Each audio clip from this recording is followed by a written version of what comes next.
Bien, pues estas serían las estructuras que he definido de cómo sería mi lenguaje de programación.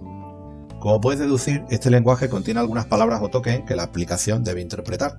Pero esto no es tan sencillo como buscar un literal, es decir, no es tan sencillo como buscar una palabra out, la palabra init, e interpretarlos de manera textual, ya que existen algunos elementos, como por ejemplo pues las variables, las constantes, las cadenas de texto, que son elementos que hay que interpretar en base a patrones o incluso pues, los valores numéricos.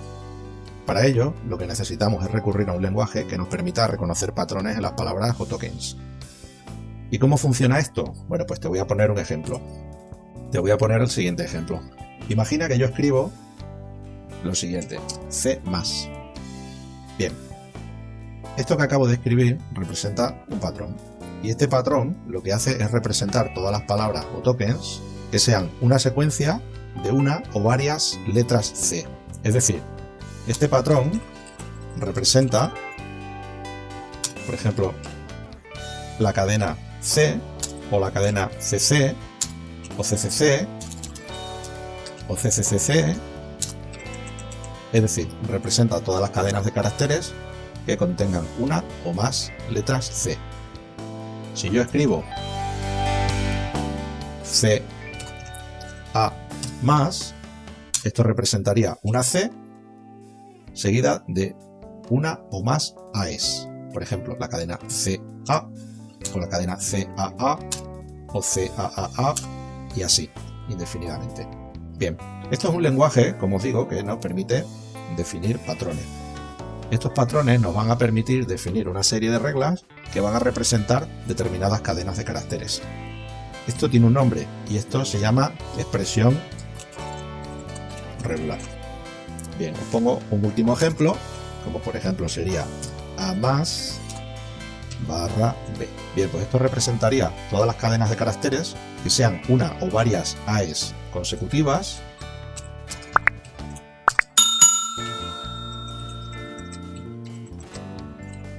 o una B. Esta barra lo que denota es que o una cosa o la otra. Bueno, pues así con muchísimos otros ejemplos. Bien, como os he indicado, este lenguaje o expresión que nos permite describir palabras mediante patrones se denomina expresión regular. Y mediante estas expresiones podemos definir conjuntos de palabras que cumplen esa expresión regular. No vamos a entrar muy de lleno en el tema de las expresiones regulares, pero hay muchísima información en internet que puedes buscar si quieres profundizar en este tema. Te voy a mostrar algunos ejemplos de otras expresiones regulares porque nos va a servir en los siguientes ejemplos que vamos a ver. Mira, en este archivo tengo escritas algunas expresiones regulares que representan determinados conceptos. Por ejemplo, el patrón que nos permite reconocer números en binario. Bien, este sería el identificador, o sea, cómo reconoceríamos el identificador de una variable.